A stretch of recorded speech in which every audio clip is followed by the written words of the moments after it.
Bienvenidos y welcome to the Biz Bruja podcast, where we're claiming our powerful intuition, our sacred medicina, embracing our magic and healing ancestral patterns, invoke powerful creations in our own well-being, our lives, familias, community, and our businesses. Remembering that our businesses are so important at this time. I'm the creatrix of this blogcast, the Biz Bruja herself, Vanessa Codorniu, a modern-day bruja, fourth-generation psychic medium, clinical hypnotist, energy healer, and soul biz mentor and coach. An Argentine-American who started reading adults at 16, became a professional intuitive at 22, and now guides creatives, intuitives, healers, and entrepreneurs to break through fears, connect to the practical power of their intuition so they can serve the world powerfully. Hello, everyone. I'm so excited to invite a friend, a colleague, and someone who's inspired me on my own journey as well. And so welcome to Priscilla, Stephan. Priscilla, thank you for being with us today. Thank you for having me. Hi, everyone. Hi. And so I just wanted to give a little backstory for everyone. So Priscilla and I met in New York City. Well, we hadn't even met yet, but then we met at an event, right? We met at an event. I think it was some sort of spiritual networking event. And then we started to get closer and to connect. And I had already been a psychic for, I don't even know, 20 some odd years. And one day, either we were exchanging some sessions or something. And she's like, Vanessa, right? I think you would love the Akashic Record training program through Soul Journeys, right? Something That's like right. that. Yeah. And, part of me was like, well, I already do my way, but I checked it out. And so thank you, because I've been teaching, I don't know, 5 years now, and I love it so much. And so thank you. And so I wanted to share Priscilla with all of you because I admire her. She's been birthing some heavy duty, passionate, mystical, and very practical new languaging for figuring ourselves out, for understanding ourselves better so we can show up in the world and in our businesses. And so before we get to that part, I want to ask Priscilla. So Priscilla, how were you able to, or how did your own life story lead you to tapping into your own magic? There was definitely no guidebook.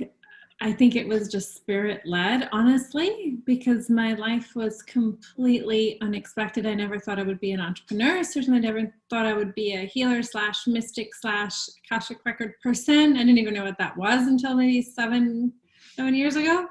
And so it was just... When I was 9, I wanted to be a nun, an astronaut, or a ballerina. And so I think that the do-gooder of being a nun was of healing, helping people, counseling people was there. But I just didn't know how that would turn out. I had 3 very different careers: environmental policy work, event planning, fashion, jewelry business, health coach, business coach, now business and leadership development. How can you plan that? I see, yeah, totally. And I wanted to be a nun too, and an astronaut, by the way. So that's what we're kind of doing in a way. We're serving spirit, and we go out there in the far reaches of the mystery of the soul, right? And the Akashic Records. So you really didn't plan it. Was there a particular event or experience that guided you to the Akashic Records? Because I don't feel like everybody's called to the Akashic Records, and I do want to ask you what they are in a moment, but was there a particular something that called you to it? Or it was an email that came in my inbox. That's how it happened.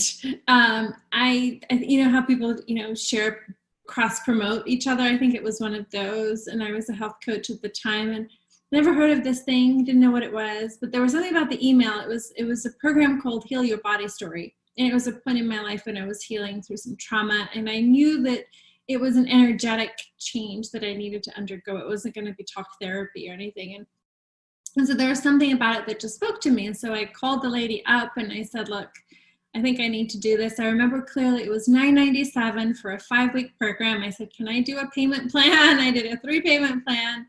And I did the 5-week course and I was blown away. It was so deeply healing. And then I knew from my health coaching years that there was a missing piece. I just hadn't found it yet. I knew that I wasn't meant to be a health coach and just to stop there, but I didn't know what the thing was. I'd done Psych K, I'd heard of hypnotherapy, I'd done Reiki but I was like, nah, that's not it. And then I was like, oh my God, how has nobody told me about this thing called the Akashic Records? And then it turns out that the lady that I did the program with was teaching how to access the Akashic Records through the Soul Journeys method. And I was like, sign me up. This has been the missing link. And then it was the summer of 2013, 14, something like that. And I took level 1, and then my entire world just changed from then. Life has never been the same. Absolutely. And, in a moment, I want you to share, how you see the Akashic Records. But what I can say is for somebody, I was reading, I started 16 reading, then I was reading tarot for 20 some odd years, like professionally. And I read the runes and I read the pendulum. Like I've read so many things. And I have a joke where my friend and I used to read each other till late in the evenings with our little tarot deck. And we were so confident about our reading. I'd be like, oh, we can throw dirty laundry across the wall and just read it, but it was because it was more than that. It wasn't necessarily the dirty laundry you were reading the energy, you were receiving messages in a certain way. And so I found that the Akashic Records really are very different than other modalities because they take into such a space of what it is, right? Truth and love. So can you share it with the audience a little bit, like what are the Akashic Records? To me, I call it like the Harry Potter's library in the ether. I don't know if anyone's watched, the library. There's all these steps and all these books, and it's endless and infinite. It's just a library of everything about our soul through all dimensions, times, and it's just a way to, I pretty much say it's our way to connect to our soul guides, the ones that have been following us through every lifetime, including this one, who know us better than we know ourselves. And they're here to just provide us with guidance and love and support to live our best life. And I always tell people that the Akashic Records, how I see the records being different than any other modality, not that I know all the modalities, is that it really requires you to step up, show up, and be empowered, as with your questions. You just don't, it's not a passive experience. You have to be as engaged and present and take personal responsibility, so that then your guides can in turn reflect that back and give you the most practical, precise information that's available to you now, knowing that it's not predictive or psychic, but will give you clarity on your next steps, understanding that you also have free will and choice as well. Yes, no, totally on point. You're so totally right.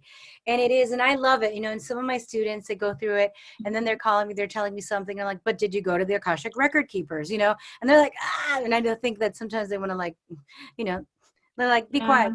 But it's because I was talking about this with my class, the intuitive journey class, where it's like we're naturally and innately intuitive, and we're born to receive and send invisible information. That's who we truly, really are. And yet, the reason we would say to take a class is because we've been pushed away, right, from it so much across Judeo-Christian religions, across society, the age of reason, and so on and so forth, that we have to almost re-engage with that part of ourselves in order to make it a habit. Because like when, I receive information all the time, right? I'm sure you do. But then when I sit in, there's like so much more that I could do because I can heal in the records as well, right? And so any thoughts on that, like that we are already intuitive, and why would we decide to, like, let's say, take a training in an Akashic Record class? Well, I think that, my world exploded when I entered the Akashic Records, and it's almost like living in this reality, like it's like peeking through a keyhole, and then when you enter the records, it's like one of those images of someone looking into the cosmos, and it's like you just see the universe. It's so much more becomes available in terms of accessing information, just feeling the energy of love and which is such a high frequency that just opens you up and grounds you and just into so much. And there's also so much healing that can come through. That was my first access point to the records, was a 5-week, very intense healing. I sat there and they guided each week. It was a lot. So there's so much more that's available. It's almost like, do you want to try to cook in a kitchen that has a knife and just a plate, or do you want a full kitchen that has everything you can use and then more, just makes things so much more robust and easier and richer? I can't imagine my life without the records. I was in there this morning, you know, and it was just, I had some questions and it just was like, okay. And, you know, it's just becomes a more like living life in Technicolor versus black and white. You know, why would you just limit yourself when there's so much more? And I get that not everyone is you know, wants to do Akashic Records. Like, I don't see myself doing hypnotherapy. I don't see myself doing a whole bunch of other things.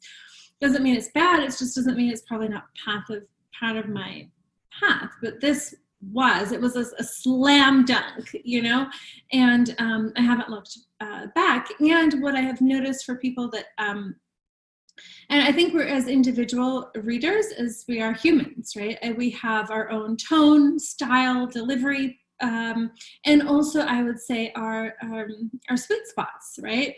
I don't like to do healing in the records at all. I mean, if it comes through, I will do it, but I'm very good at business and downloading dense bodies of work in the records. Like, and that's my jam, that's my focus. But there are people that do relationship healing. I don't touch relationships at all. I'm not a medical intuitive. I can't tell you, just not equipped, but people have other abilities, you know, and other interests. And so I think part of that too, I think for your listeners who you said are healers, is that trust what you feel called to. And if you want to expand, but don't try to be something you're not, right? Trust where you feel the pull. I love that you said that. And that's actually one of the things why I respect you for many things, you know, as a human being, as a friend, as the thing that's called me is that you've honored, this is my jam for a long time now that I've known you. Like, this is what I like to do, and this is what I'm going to do. And that's really wonderful to see a specialist in a world where, you know, you see it grabbing over here and grabbing over there. Let me see. And I think that there's a point where we do come in and we may grab around a lot of different things just to see what works. And then we narrow it in. I know that I love to do a lot of different things. It's just in my makeup. Even though as a biz bruja, I like to focus on businesses. I find that in the work of the business, I find there's a lot of spaces that need healing, right? Like beliefs that need healing and like need to be reworked, and either with hypnosis or Akashic record, or sometimes they even have to do with love, or even like the health is affecting the business. So I see it as intertwined. And so I love that there's many different ways to do it. We can go in and say, this is my jam, whether it's like this specific area, or this is my jam, I love to do a lot of different things, or this is my jam, I'm exploring and I don't know what. So wherever we're at on the path, allow yourself to just be true to yourself. If it's true to explore right now, if it's true to do one thing, whatever we may be saying, like even, yeah, I'm so excited about this conversation. So how did it come through for you that you started to download dense subject matter that now became, you know, the archetype system, and then your next phase, right? Going into leadership, guiding leaders. Right. So I think that, and for the listeners here, trust that it might go in phases, right? Like you just, for very quick, funny story. I think I told you this, right, Vanessa, that as part of the Soul Journeys method for the training of the Akashic Records, you have to do a few practice sessions. I think it's 10 hours for level 1, 20 hours right, for level 2. Well, level 2, when I did reading for others, I was so freaked out. I did 100 free readings in 2.5 months. Wow. I was terrified because I'm like, this is so much responsibility. I don't know if I can do this. What if it stops working? Totally. I'm with you. I understand. Yep. So what I realized off the bat was that I hated relationships. I have no patience why you have not found your soulmate. I cannot tell you anything medically. But I did find that when it came to people's, like, what is my life purpose or my career or something, that seemed to be where there was a lot more fluency and fluidity. And then my own coach, who had done the Akashic Records training with me, began to download people's marketing plans in the records. And I thought, this is so cool. Let me see if I can do it too. And I could. And I was like, oh, I can just sit down and type this shit. And it was great. And then my guides, typical, I'm sorry, I'm going to curse. They're fuckers, little fuckers. And they said, just download a little book for us. I'm like, okay. The book became, it wasn't like 20 pages. It was 165 pages so far. And it became an entire body of work. And it was not downloaded in a day. It was downloaded in months. And then it became a body of work on leadership archetypes and helping people understand their soul language for leadership, which is really contribution. And so I realized that I had this ability to, and then it opened my eyes to, oh my God, and this anyone who reads the records, right, or gets channel all kinds of energy, is that we can download sales pages and all kinds of marketing copy and names. And so then I began to go, oh, wow, I do have the ability to download all this information. And it's tiring, but it's also really exciting. And so that's one of my little gifts. And so I don't like to do the healing, messy stuff, but I like the clean cut kind of, let's clean this up and give people the actionable information. So it came in stages. I love that. I love that. So can you share the work with us? The title, I know that it is for leadership archetypes. It is. Yeah. And so tell us more. I love that you were saying that, how your audience was really into and the podcast supports people in tapping into their magic, and how, the soul fluent leadership archetypes, and the soul fluent was the word that came through in the records too, and actually became my business name, but creating the soul the fluency in the language of your soul, right? Became a body of work that is really about helping people understand that they have incredible gifts that they get to share with the world and contribute. It's so easy in a world where we're told what's wrong with us, what we don't have, what's not enough, what's not good enough, to be reminded of what's already kind of baked in and built in as part of our innate soul's kind of operating system, and that we have so much to share. And especially if you have so many healers, which would fall under the mystic archetype in my this framework, is that we have this innate ability to, our top gifts are creative, intuitive, and healing, right? Mystics are here to elevate consciousness on the planet through these gifts. And so one of our major gifts that we always tend to discount is our ability to hold space. And that our energy, just when we walk into a room, even if we don't say anything, we heal, we create change because we have that healing energy within us. But sometimes we forget that, discount it, and then try to stuff all this content and put all this, not that there's anything wrong with content or teaching, because mystics are incredible teachers. But sometimes we forget that less can be as potent, if not more, than more stuff, and that we are natural space holders. And sometimes just remembering this, for me, was a game changer as a mystic. And so just remembering that we have these abilities, and what's fun and sometimes a bit of a mind trip is that because it comes so easily, we can discount, right? And say, yes, well, that's too easy. Yes. Yes. Well, but that's the beauty. There's so many hard things. Sharing our gifts, or marketing, maybe keep the marketing difficult, but make the sharing of the gift easy. Oh my God, absolutely, absolutely. And I always say that, in our intuition training right now, in our intuitive journey, where it's like, I was like, if an eagle's flying through the air and it has these amazing wings, it's never like, yo, dude, I have the best wings, right? Or like that, mira, look at my wings. No, it's just flying. And so I think that a lot of times the mystic is like that. I would say we're just flying high, or we've got our intuition and we're helping, or we can't help but open our mouth. We can't help but bring light. But then we're like, oh, this little thing, what? This thing I do, that's who I am. Oh, I've been like that since I'm a kid. Hello, that's your power, that's your gift, that's your soul gift. And so, yeah, it's so amazing. What is another, so I love that you're talking about the mystic archetype. What is another archetype that you feel is coming up, during these times? Divine feminine. So there are 5. There's the mystic, the visionary, the strategist, the explorer, and the divine feminine. The divine feminine is coming up big time. I know you've heard a lot when people talk about leadership, about feminine leadership or the rising of the feminine leadership. And this is the divine feminine leadership. Their core gifts are to be about collaboration, building community, and evoking love and mastery in the world. So the divine feminine is the reminder to receive, to do things in community, with community, and for community, and to do things in collaboration, not by yourself. You're laughing, you're like, yeah, you see that around, right?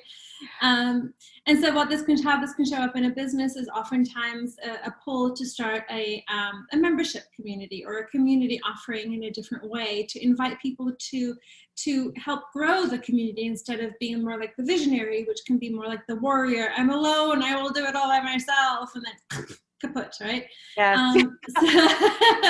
And so the divine feminine is all about flow and learning about having simple structures that can really allow the flow. You know, it's kind of that finding that yin and yang kind of, you know, how can I allow the masculine to support me so that my feminine energy can really flourish and fly, but in community and with receiving and with allowing and not doing everything by yourself. I love that. I love that. And I think that many of us have already learned through experience that the warrior, while it's awesome and great and we love it, like, you know, like they say, no man is an island. It's like no woman is an island either. And I think it's our natural state to be in community. It's just that we've had trauma, like ancestrally or in this life, you know, of being picked on or hurt or harmed or betrayed.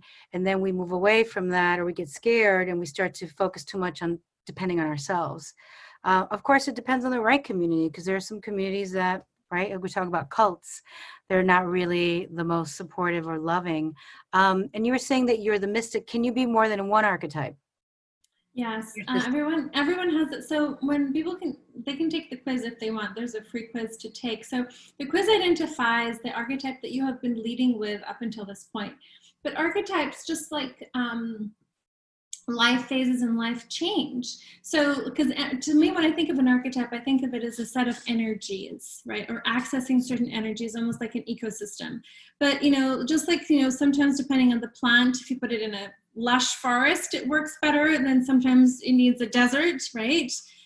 So we sometimes need to shift ecosystems or archetypes based on the phase of business or life that we're in.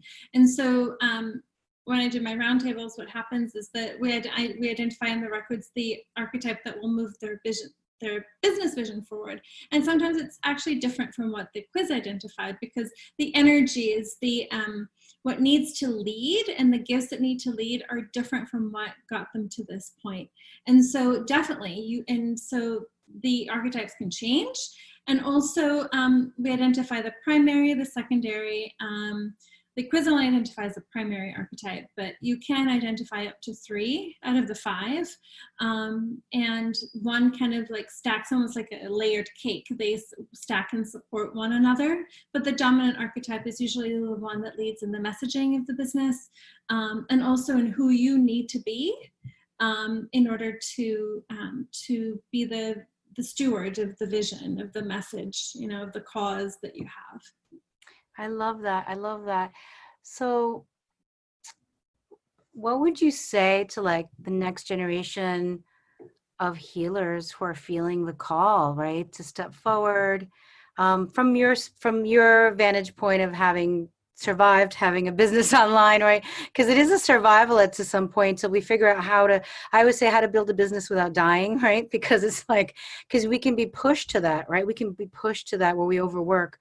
So from all of the things that you've gone through, from maybe overwork to finding flow, to getting to the space where now you understand this beautiful work that's flowing through and you become the steward of it, what are some points or just a message you'd love to share for the next generation of healers and leaders? Take your time, go at your own pace, and you get to choose the call. You don't have to should your way into the call, and the call will activate stuff. It'll bring up shit. And, you know, I have this ascension model for the archetypes that really, because I didn't realize as we evolve and going through business, you have this too, but when you evolve in your leadership, it starts with an awakening or this initiation. You feel the call, right? And then you're like, what do I do with this call? And then you start moving forward, and then shit, this is awful. And then it becomes like this dark night of the soul. And I was like, when I went through all these steps, I had no idea. And you knew me when I was burned out and when I had to step away. And I had a version of a nervous breakdown with this work because I could not understand it at all. Was that I wanted context. So now there's an ascension model to explain maybe where you are on this. And even in the entrepreneurial journey, it is a leadership, but it's a spiritual journey, obviously. And so to take your time, and you will learn a lot. And I think the greatest lesson is that you will learn to trust yourself, for sooner or later, for better or for worse, and that you have the answers. And that can be challenging in a world where, you know, so many people think that they know what to tell us to do. And also, as mystics, our greatest kryptonite is self-doubt. It can be, right? I don't know enough. I don't have a certification enough. There are so many people better than me. I can't charge for this. Who am I to be doing this? But that's, I think, one of the greatest pieces of growth and healing, is to trust that we know enough, that we can do enough, and then really understanding, I think, the power and the value that the gifts that we bring and their application, to see the evidence that what we do matters, and also that we don't have to throw ourselves under the bus to heal that. And that's the thing, mystics are here to create harmony, right? And in the world and on the planet. And so that means, unfortunately, most of us create enormous disharmony in our bodies and our autoimmune systems before we realize that to create a world that works for everyone, it includes working for us and our nervous system and our bodies. And that's what Fluent leadership means. It means creating a world that works for everyone, starting with ourselves and the planet and everyone that we touch. How do you create that win-win-win? And so I think it's a journey, you know, and I hopefully now we're more aware that we know better than to hustle our way into anything, and to find our own flow, and to take, it takes practice like anything, you know, and we change, but just be gentle, and listen to if something doesn't sound right or feel right. Trust that, you know, because our currency as mystics, I find, is energy, right? We feel our way into things, and also know when to stop over feeling and then to start doing. It's a fine line. Yes. Yeah. So good. I love it. I'm like, I have to hear this again, because it's like, it was so resonant on many levels. Like I look at my past self and even the, you know, present self, because business and life changes a lot, where you could have a flow where there's enough space for you and suddenly you don't. Right. And it's not, when you're working for yourself, at least for me, it's not so much as, well, work less. Well, it's like, wait a minute, I'm supporting a lot of different things. So how do I, it's not about, well, I'm going to take 2 weeks off if I'm tied into many different things.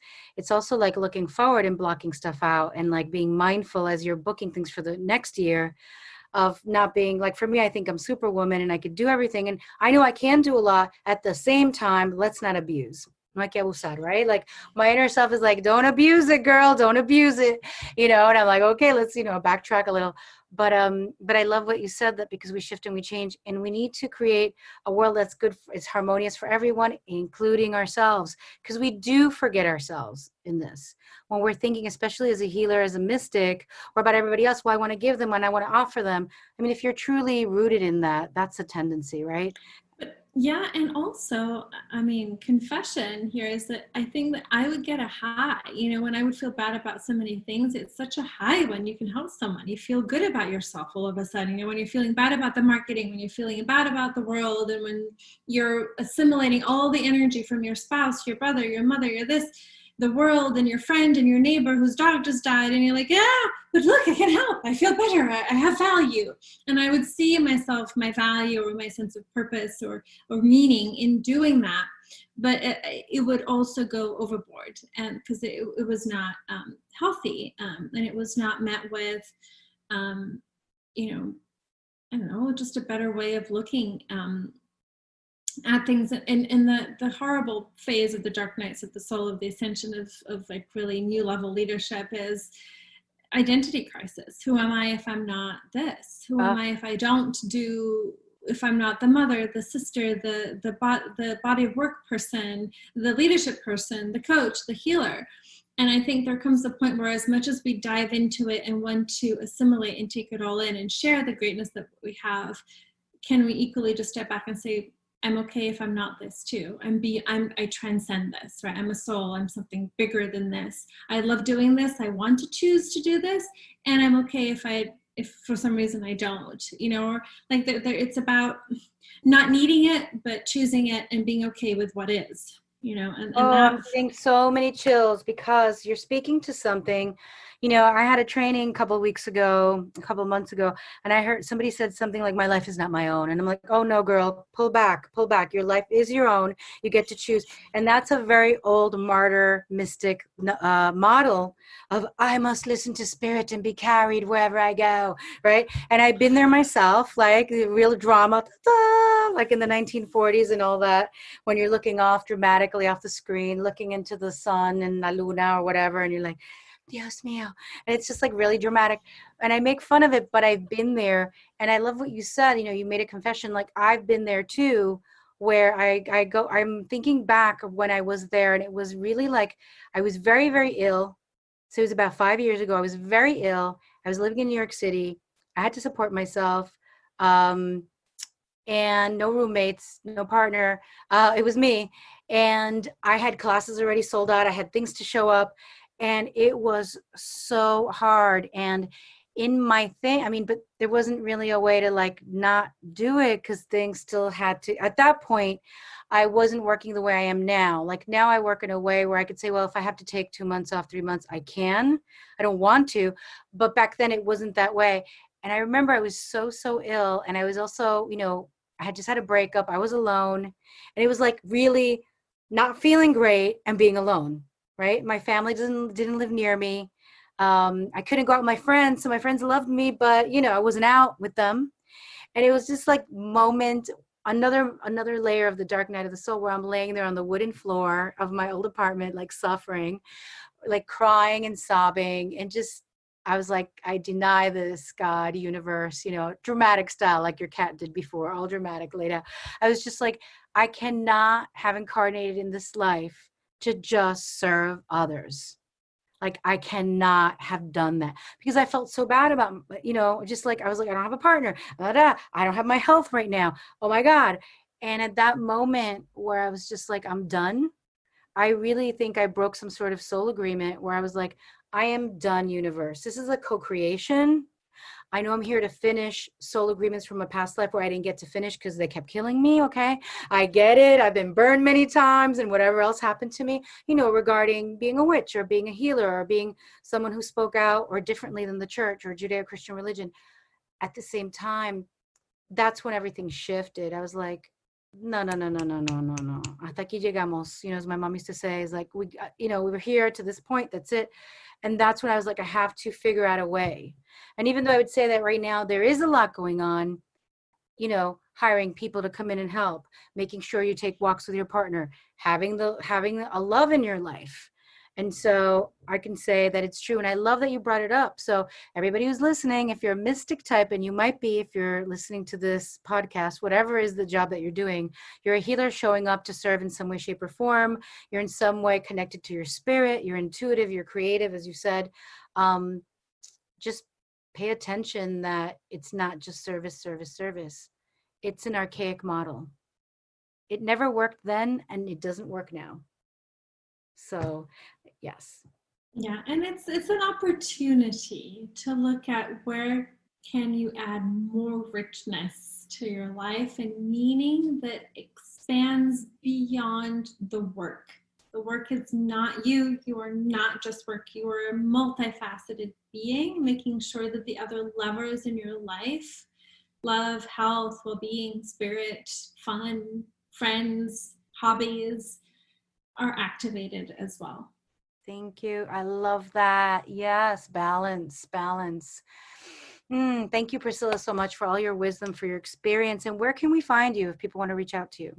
PriscillaStephan.com, and on the homepage, or you go to PriscillaStephan.com/quiz, you can take the less than 5-minute free Soul Fluent Leadership Archetype Quiz that will identify the archetype that you have been leading with the most.